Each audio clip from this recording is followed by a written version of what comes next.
It's the Locked On Podcast Network, your team every day.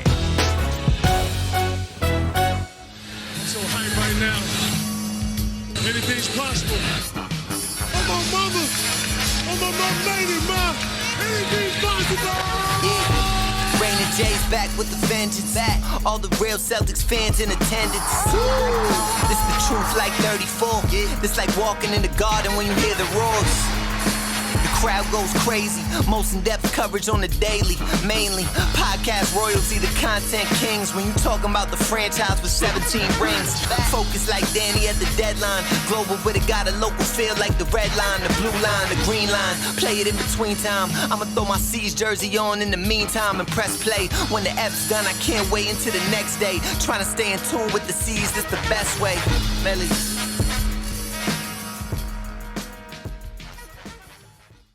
Hey there, welcome back to the Locked On Celtics podcast. Thank you for making this show part of your daily routine. Whatever it is that you're doing right now, listening to the show on a podcast, as a podcast, or watching the show on YouTube, I just want to thank you for indulging me, letting me participate in this whole Celtics experience with you. I'm John Karalis. I cover the team for Boston Sports Journal. I've written a book called Boston Celtics All-Time All-Stars. Signed copies available on johnkaralis.com for $30, or you can just buy one wherever you get your books.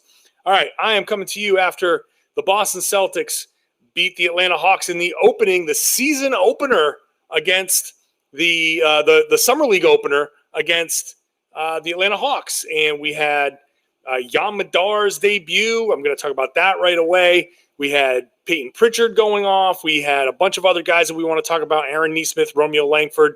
Carson Edwards had a big game. I'll talk about all of that.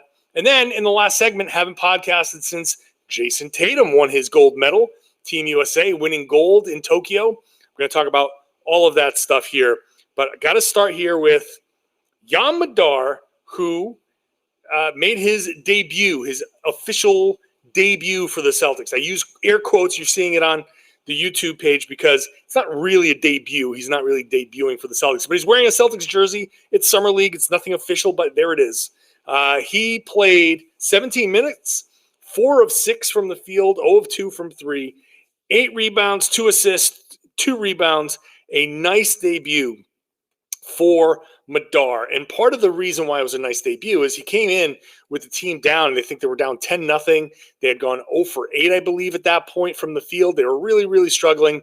And he comes in off the bench, checks in, and his energy instantly changes the game. Now, I want to preface all of this by saying that Summer League is not about results necessarily. It's not about the ball going in necessarily. It's not about the team winning or losing games. Like, I wasn't sitting there saying, oh, got to win this game or anything like that. Now, they did win the game. Romeo Langford hit a game-winning 3. It wasn't at the buzzer, but it was the game-winning shot, which was nice. Being able to execute in those moments is nice. But again, the ball necessarily going through the hoop, not going through the hoop, those things aren't the biggest concern. What we're looking at here is what translates, what works in Summer League, and what can carry over into the regular season. We've seen players all over the place, everywhere, have great summer leagues and come out into the NBA and just not do well. It's just not the same. It's not the same level of competition. It's kind of G League level competition. It's kind of you're not really getting a full sense of what is this guy going to be able to do against the best defenders in the league. You want to see what's the translatable skill. So Yam Madar comes in. What's his translatable skill? It's the energy. It's being able to pick up full court and to expend that energy and work that hard. That's an important skill. He's out there. He's ready to be a dog on defense. He's going to pick up 94 feet. That is an important thing. Now, is he going to be able to guard, James Harden 94 feet? No, probably not. But he's going to be an irritant. So the level of his defensive acumen has to improve. He was picking up full court, but there were some things there where you're like, all right, let's be a little bit more technically sound on some of these things. You can't rely on just the energy, but he has that kind of energy that you say, I'd rather have that than try to pull it out of some people. That's the classic thing. I like to say that all the time. I'd rather have a guy that goes too far. It's a little too extra than the guy that's not enough. And it's easier to just say, okay, let's tone this down a little bit. Let's keep this a little bit more contained than to be able to say to somebody like, all right, let's go. Let's pull this out of you. That's harder to do. So I saw in Yam Madar, obviously, that energy, that immediate kind of, all right, the game changed. He impacted the game just by being on the floor. His presence, the energy, that kind of, I'm going to do whatever it takes is something that's infectious. That's something that works very well. So that was very impressive. I was glad to see that from Yam. He had some very flashy, very, when you watch the game film, he had very flashy kind of stuff. That kind of passing was there. Some of the shot making was there. He had that turnaround, that spin move. That is something that you've seen a lot on his game film. He hit that shot. He was 0 of 2 from 3, so that it's a 2-shot sample size, so it's not a concern at all at this point. But when somebody's stated weakness was the 3-point shooting, and yeah, he hit a bunch of threes. He was a very good 3-point shooter this last season in Israel, but it's still a different distance, a different feel, a different speed of the game. So you start 0 of 2 and you go, okay, no big deal. Just going to make a note of that. And hopefully that's something that changes for him. And he come out, obviously if he hits 2 shots in the next game, all of a sudden he's a 50% 3-point shooter. So I'm not really worried about all of that. I thought that Yam's ability to kind of see what's in front of him, control, not lose control of the ball, control the game, control, as Joe Mazzulla said afterwards, he had a level of poise that was evident. Nothing so far in one game in 17 minutes of play that makes me say, we absolutely have to have this guy on this team this year.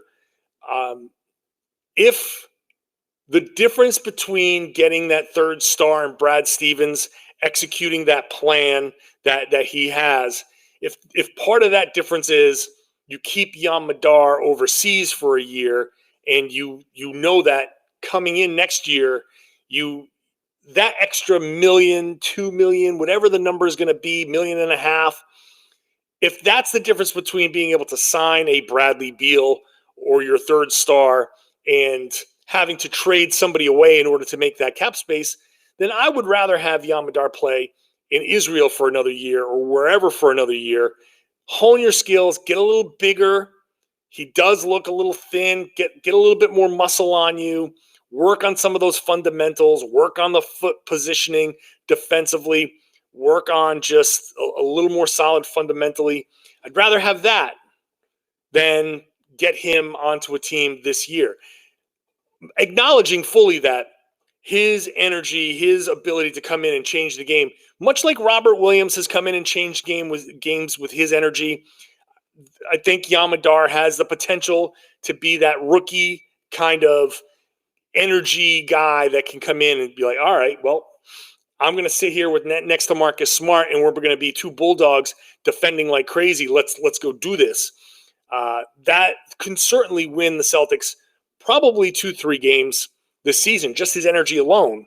So I see the value in that, but thinking of it from a front office perspective, if the extra 2 or 3 wins this year, let's say, from his energy that he might be able to provide, is that where is that going to get the Celtics? Does that get them the 3rd seed versus the 4th seed, or does that still keep them as the 4th seed? Does that get them past anybody in the playoffs? Does that get them anywhere that they wouldn't normally be this year? I tend to think that it probably won't. And so far, and I'm not trying to make any big determinations yet, but so far I think Yam looks like a lot like his game film from Israel. He's playing the way he normally plays. He's going to have more opportunity as the week progresses. The next game is on Tuesday. He's going to show us maybe a little bit more, maybe a little bit expanded game. Maybe there were some nerves. Maybe there was a little bit, as they develop a little bit more continuity, there'll be more opportunity for him to show a little bit more. And obviously our perspectives on him will grow a little bit. But he didn't come out in that first game here and just dominate to a point where I would say, whew, got to get this guy on here. Just forget the plan, forget everything. You just got to get him on board and figure out the rest later. So far, this is just an early return on Madar's game. So I think that's a great place to be, to be honest with you. It's a great place to be. Deciding when he, second round pick, mid-second round pick can come over and impact the Celtics. Also very important, and I'll wrap it up on this. Unless you think that he's absolutely a must-have on the team this season versus next season, it makes more sense to delay that contract, delay the years, delay when he could become a restricted free agent. It makes a little sense to just kind of be able to push that off another year, just so you have the longer stretch of control, that longer stretch of, well, he's going to be a restricted free agent. What if he comes over and he blows your, socks off, and in 2-3 years you say, well, this kid's going to be, the next second round megastar, and you want a big 3, now you got a big 4 with Madar. What if that's the case? So you push off that one extra year contractually, he becomes a restricted free agent 1 year later, which means you control him for a little bit more of his career. You can match that contract as a restricted free agent. Just feels like that's a little bit more important. So for the long term, and I understand there might be a tendency to look at the short term, but for the long term, I'm still leaning towards Madar going back. All right, I'm going to come back. We're going to talk about Payton Pritchard's big game, Romeo Langford, Aaron Nesmith, Carson Edwards. That's all coming up next. I got to tell you about StatHero. 85% of people who play daily fantasy sports lose. It's not surprising because the game's basically rigged against you. You're playing against thousands of other lineups, experts, people who do this professionally. They've got more tools, more time than you. You really just don't stand a chance. So here's StatHero. First ever daily fantasy sports book that puts you in control and winning within reach. It works like this. StatHero shows you their lineups and dares you to beat them. It's you versus the house. It's a head-to-head matchup in fantasy. You name your stakes, and it's winner take all. They're showing you their lineups, and no one else does that. So you're in total control. You can play StatHero now. Change the odds in a one-on-one game. Go to stathero.com/lockedon. Sign up for free. Right now, you can get 3 times back on your first play. That's a 300% match, which is unheard of. Go to stathero.com/lockedon. That's stathero.com/lockedon. If you watch the game, you saw Payton Pritchard go nuts from the 3-point line. 7 of 15. He took 15 3-pointers. I love Summer League. 15 3-pointers for him. The Celtics took 51 3-pointers. Amazing. 51 of 81 shots were 3-pointers, compared to 22 of the Atlanta Hawks shots. I mean, everybody was bombing away. Pritchard, 7 of 15 from deep, 23 points to lead the Celtics, 5 assists, 5 rebounds. Let's just start with him. He's very clearly working on extending his range. That's something that we saw during the season. He continues to do so. He had a step inside the logo at one point here in this game. I understand why he's playing Summer League, and there's other stuff that he needs to work on, and he should work on his defense and all of that stuff. But it's very clear that he's he's a little bit above everything else that's going on at Summer League. I wouldn't be surprised if they toned it down and said, like, he played 31 minutes in this game. I don't know that they need to play him 31 minutes. I would have him go out there and hound the best player. Just put Pritchard on the other team's best player defensively and say, go. Let's see you do this. Let's see you defend this guy. If he's going to work on stuff like that, like he's going to need to figure out how to defend. Let's get him some game film on making mistakes. Let's put him in a position to make mistakes defensively so we can learn from that. That's my takeaway from Pritchard, because otherwise he's fine. 23, 5, and 5, 2 steals. That's a nice game from Pritchard. He really doesn't need to do much of anything else. Also, we were looking at this game to see where's Romeo Langford at? Where's Aaron Nesmith? I thought Romeo Langford, so he finished with 12 points, 6 rebounds, 4 assists. A nice game. Nothing special, nothing crazy. But I think he came on a little bit in the second half. I think the first half he was just kind of there. And his first half numbers still looked okay, but I think he just was kind of there. There was nothing that stood out. In the second half, a little bit better defensively, a little bit better on the boards. He hit that game-winning shot, which was really good.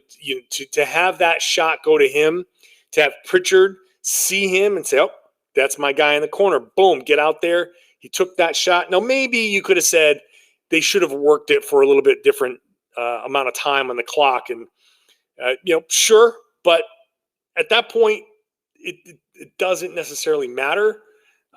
That's something you can say, hey, teachable moment. You might want to work the ball around in that spot and get yourself into a position to milk the clock a little bit more. But, hey, getting it to Langford in that spot, having him hit that 3, he was 3 of 7 from 3. That's not bad at all. 3 of 7 is good. What's that? 40%. 40-something percent. So that's pretty good. Yes. I'm doing the math in my head. I'm like, 40, whatever. Over 40%. That's pretty good for him. So nice to see that. His shot still a little janky, I think. It's something that's still a work in progress. Not surprising that it's not where it needs to be, considering the wrist surgery and still not a ton of time to really work on that. However, still would like to see a little bit more consistency on the shot. Aaron Nesmith, the guy who is supposed to shoot well, was 5 of 14, 1 of 8 from 3. But like I said at the top of the show, not really worried about the ball going in, not going in. It seemed like Aaron Nesmith was more focused on, can I create? Let me create off the dribble. Let me take these contested threes. Let me work on some of these tougher shots. I think Nesmith is a guy that was working on something. As I say, very often in situations like this, I tweeted about it today. This situation, Summer League, is very much like a spring training baseball pitcher. Why I say the results don't matter is you see a guy for the Red Sox, let's say, trying to work on a slider. And he's going to throw that slider to 4 straight batters in situations where he's not necessarily supposed to throw a slider or would normally throw a slider, but he's throwing it. And maybe he's getting rocked. Maybe they're hitting home runs. He's giving back to back to back. But who cares about him giving up the home runs? It's not about giving up home runs in that spot. It's about working on the pitch. So that applies to Aaron Nesmith in that if he's working on that individual game, if he's working on, hey, let me see if I can take guys off the dribble. I need to work on my handle. Let me see what I can do against live defense. Let me see what I can do having to take contested shots. Maybe some of the shots that he's taking can be shots that he ultimately starts to have to make, because when the season begins and he's out there, he's going to have to make contested shots. That's just, everybody's supposed to make the wide open ones. If you're really going to be a sniper, if you're going to be the absolute sniper that he says he is, you're going to have to make some shots with a hand in your face. You're going to have to make some shots with a guy all up in your jock. So taking some of those shots, taking some contested ones, maybe playing a little bit different game right now, not so bad for Aaron Nesmith. So I'm not concerned about the ball not going in. I'm not even as concerned about the 3 turnovers. Langford's 4 turnovers, there were a few that I didn't like, but I'm more concerned about the stuff that I think is, how do I say this, in their control that they don't do well. That's the thing. I'm not concerned about them working on things. So Langford, so decent, okay. I'm not down on him at all. I don't know if some people might be. I'm not down on Aaron Nesmith at all. Maybe some people thought that these guys, hey, John, you've been saying all along that these guys are going to be the guys that we count on, and how are you, going to argue that when they didn't come out in summer league and dominate? Like, if they're going to be the guys that come off the bench, they're supposed to dominate in this situation, aren't they? Like, no, not necessarily. Like, yeah, it'd be nice to see, but again, I've seen guys dominate in these situations. It's more about what are they working on, and that actually brings me to Carson Edwards, who I don't want to say dominated, but 6 of 17 shooting, 2 of 8 from 3, 3 of 3 from the line. Nice game here. Team high 8 rebounds, which is kind of amazing for Carson. 17 points, 8 rebounds, 6 assists, a steal. Nice game from Carson Edwards. But this, again, this is not a game where I look at Carson Edwards and I say, oh, wow, he's figured this out. He's figured it out. Maybe the Celtics shouldn't move him. They shouldn't consider moving on from him.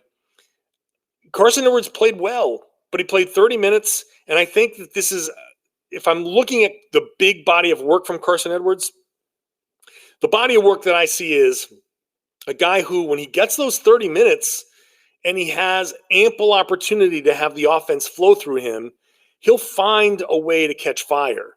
That's not something that I'm concerned about with Carson Edwards.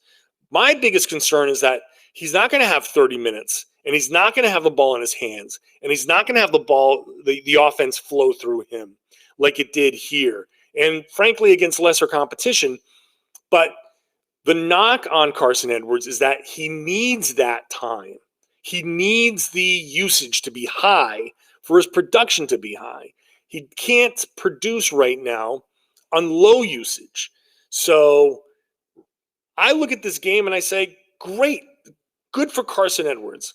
It doesn't change how I feel about his stature, his status on the Celtics, and maybe overall in the NBA. Now, maybe if he goes to a different situation where he can grow into that and have more usage, a higher usage rate, then maybe.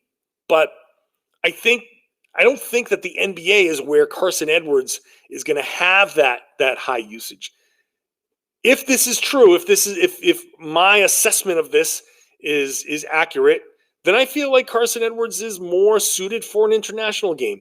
That he's going to, and how many times have I said this on this podcast? Like recently, go out, live in Madrid, be a hero, play for a high-level European team, make a ton of money, live a great life.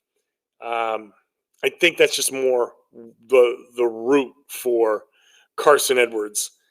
Nothing in this game made me think otherwise. We'll see. There's only one game.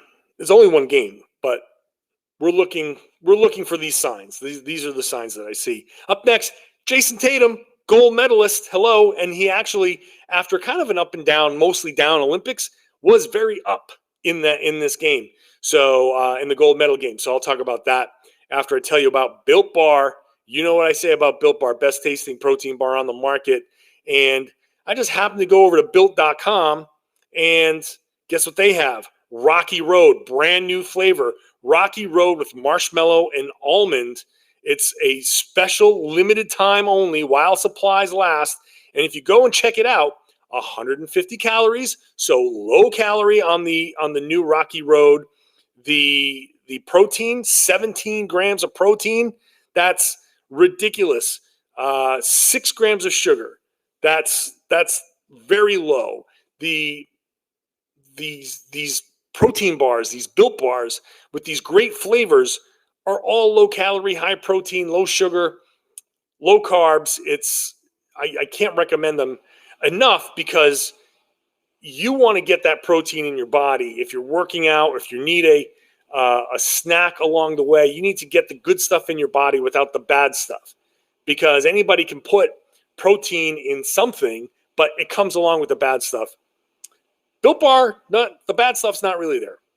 So go to built.com. You're going to use that promo code LOCKED15. Check it out. See what flavors you like. Maybe you don't want the Rocky Road. Maybe you want something fruity, like a cherry or a raspberry. Maybe you want something with peanut butter in it. If you've got a nut allergy, it's not a problem. They've got options for you. If you've got, if you're on the keto diet, it's fine. They've got options for the whole thing. Actually, is good for the keto diet. So go to built.com, use that promo code LOCKED15, and hey, they're also giving away a free travel cooler with your next purchase. So give it a shot. Free Built travel cooler with every bar purchase. Use that promo code LOCKED15. You're going to save 15% every time you order at built.com.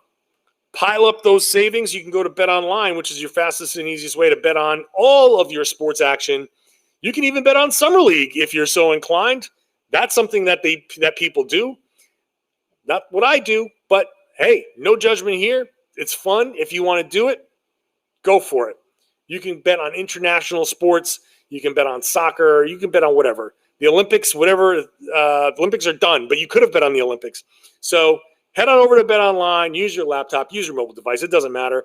You can go sign up. Use the promo code LOCKEDON. You're going to get a 50% welcome bonus on your first deposit. So you create your username, create your password, enter the promo code LOCKEDON, make your first deposit, whatever that is, $200. They're going to give you a 50% welcome bonus of $100. So that's how the 50% welcome bonus works at BetOnline. So don't sit at the sidelines anymore. Get into the game at BetOnline, your online sportsbook experts. Please gamble responsibly. Just told you about BetOnline. Check out the Locked On Bets podcast brought to you by BetOnline. Your boy Q, Lee Sterling, going to give you everything you need to get that leg up by whenever you want to throw some money down on a game.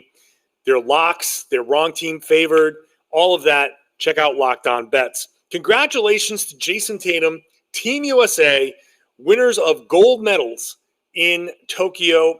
87-82 gold medal game win over France.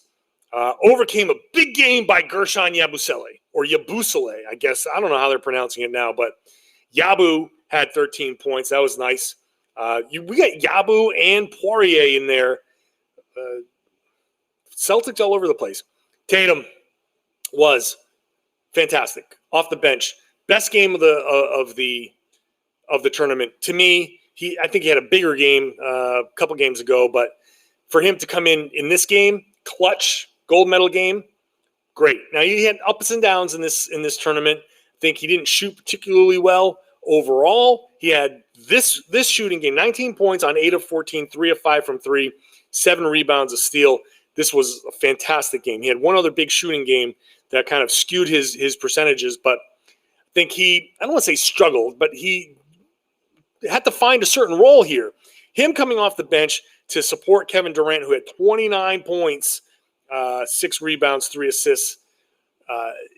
Tatum was clearly the second best player on the floor in this.